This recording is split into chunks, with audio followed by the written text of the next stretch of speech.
This is a quick walk around video of the 78 bus. Starting with the engine. It's a little dusty, but nice, reliable, stock. It's a 2-liter. This is a GD engine code, so it's not the original engine.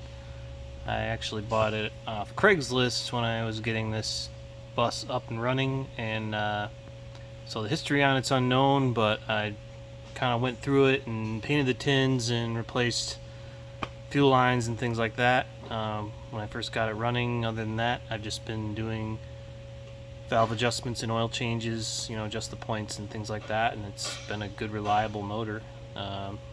Burns a little bit of oil, but it's not something that you even have to really check more than every few times that you take it out. Maybe top it up. It doesn't really smoke or anything. So just a good, reliable, original, I think, stock motor. Replaced the engine seal, and the airflow meter is newer. Inside the engine compartment here, pretty solid. You can see the original color is a little bit more bluish or greenish blue. Battery tray is mostly there. I think we got a board like most buses, sort of reinforcing things. So that's about it for that. Take a look underneath.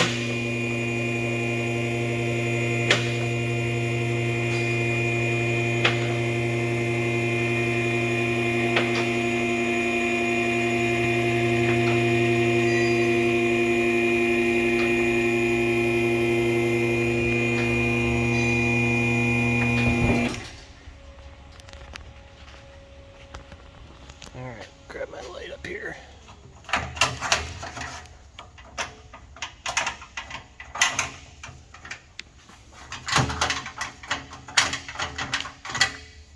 Okay.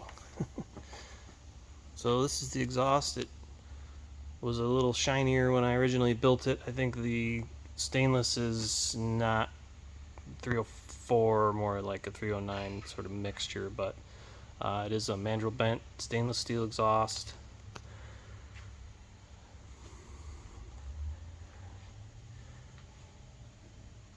It uses the factory, I guess you call them manifold pipes, and bolts up. Does eliminate the heater boxes, so no heat.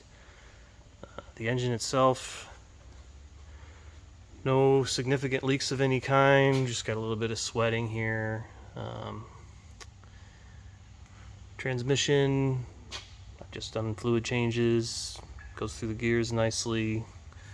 A little bit of sweating from some of the gaskets, and got a little bit of moisture here at the selector shaft seal, but check the fluid once a year or something and should be fine. Let me reposition this light here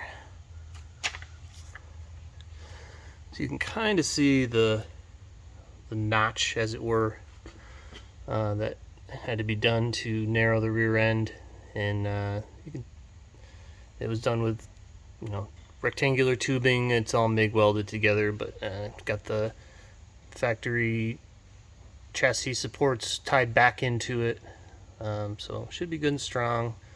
Got our horseshoe plates in there for lowering. It's a custom bracket to mount the KYB shocks, and the axles are shortened.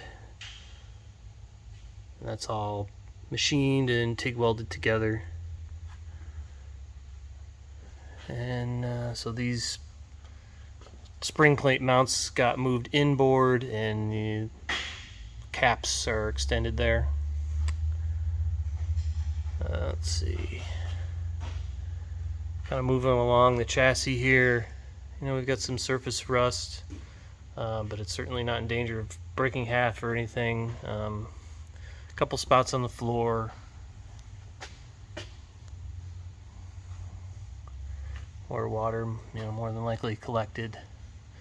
Some of this may look like rust holes, but actually this undercoating is sort of peeling away here. and that's consistent throughout the bus. The factory undercoating apparently just lost its grip and it's flaking off. So here's the beam. Took the stock beam and cut it up, and there was a guy on the Samba years ago making these spring plates, and so about the spring plates, and it's all TIG welded together. The arms were just sandblasted, and then the drop spindles there holding everything together. I went through this a few years ago and put new ball joints on because that old boot rubber had cracked, so it's been sort of freshened recently. And I think I also replaced this drag link and the steering shock. Just factory disc brakes, they work real well. Nice thing about the late bay. So I'll just kind of go around and look at the undercarriage here. Again, got some surface rust. It's holding together pretty nicely. Let's see if we can find some trouble spots. Tire condition. These are a little older. I would consider replacing them depending on how many miles you plan on putting on, but I didn't know what people's intentions were, so didn't want to just go throwing tires on it if they're just going to get removed. So up in this area, change the zoom here. Got some pinholes on both sides. This one's actually probably significantly better than the other side. Yeah, so that's got a little hole there. And along this rocker, this is the worst side of the bus for rust, and this is not a kind angle to it, but I want to be as forthcoming as possible.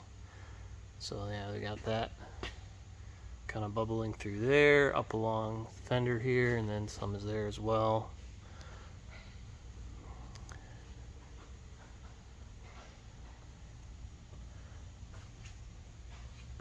There's a dent below this taillight, and I'm sure you've seen that in the photos and things. And then, yeah, this side of the bus is in quite a bit better shape, rust-wise. Some bubbles there.